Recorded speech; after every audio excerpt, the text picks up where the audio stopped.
So far, I really enjoy your topic and whatever you say. But this thing has been bothering me for all my life, growing up since I got some sense in my head.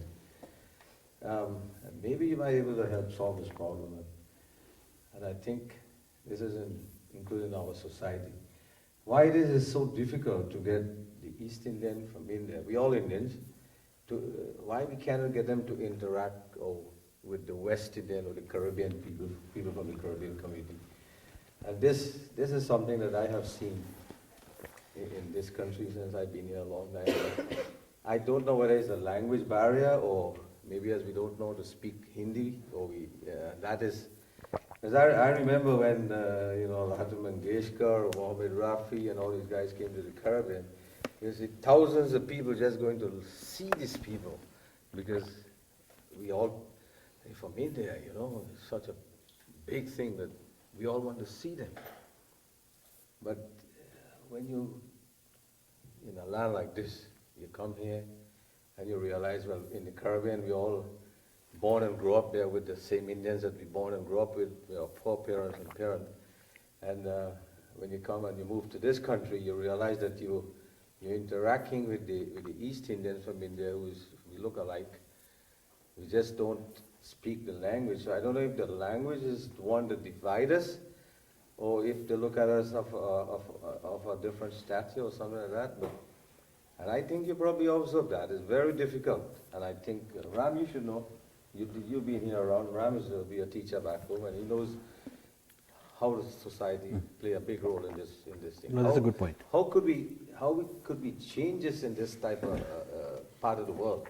It's not easy to change because I've been here a long time, and I heard right here in this mandir here, right outside of the dude. I mean, they didn't realize who I am, so I was just standing and listening. And all I could have heard from this couple of gentlemen was talking, I think it was, this is a West Indian temple.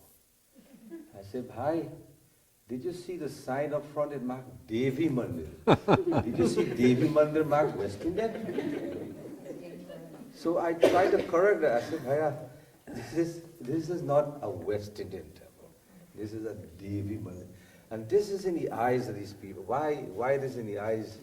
Why is it, what it is in their mind that they think? I will explain. I hope they don't think we are inferior or something.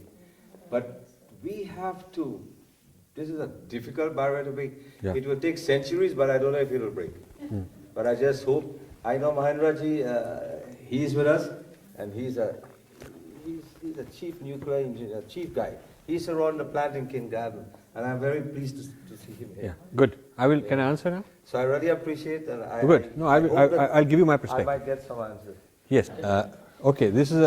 I really like when people raise very good, important, complex questions and difficult questions and embarrassing questions and awkward questions. We have to talk about all this. Very good. See, I will tell you, the Indian community from India is also divided vis-a-vis one state and another. So think of Caribbean as another state from the Indian point of view. It's like the UP guys will say those are Gujaratis, and the Gujarati will stick together and say those guys are Tamil people, like that. Now, to some extent, language is the criteria for that classification in the minds of people. Because, the Gujaratis do their dance and they have a Gujarati singer, and they sing Gujarati music, and so somebody who's a Bengali may not quite understand it, and the Bengali will tell, we have read their great thinkers, and they'll tell Bengali jokes, so a guy like me may not understand it. So to some extent that is the case. And so one thing you should feel is that you are not alone in that sense of isolation, because all the different regions of India feel that way also. But of course the difference is that these regions in India are so big, they have like 50 million, 80 million people, some of them, that they are so like a whole big nation, like as big as the entire country of France, You have my American friends, they don't understand that some of the states in India are bigger than most of the countries in the world. Yeah, so they are huge, and so they are satisfied, with their own sort of continuity. Now, so that's my explanation of what causes it. But what to do about it? I think language can change this a lot. I know Punjabis who are lived in Tamil Nadu and they speak Tamil, and they just mix nobody bothers that they're outsiders. The language makes a big difference. And I know people in Delhi who come from somewhere else and they walk into some gathering and they speak fluent Hindi or something like that, and nobody thinks twice. Really, no, people don't think that. Don't you notice that? He's from Tamil Nadu. And so he's from Tamil Nadu. I live in Delhi. So you live in Delhi, so you walk around all these kind of gatherings because you just say, "Haan, bhai, kya hal hai," and all that stuff.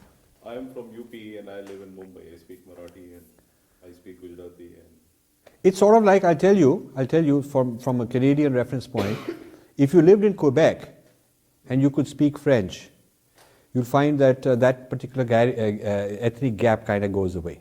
Because you'll know some of the same songs and you'll be able to tell them some joke and you'll be able to, the informal buzz and informal colloquialism you can catch on and that sort of thing.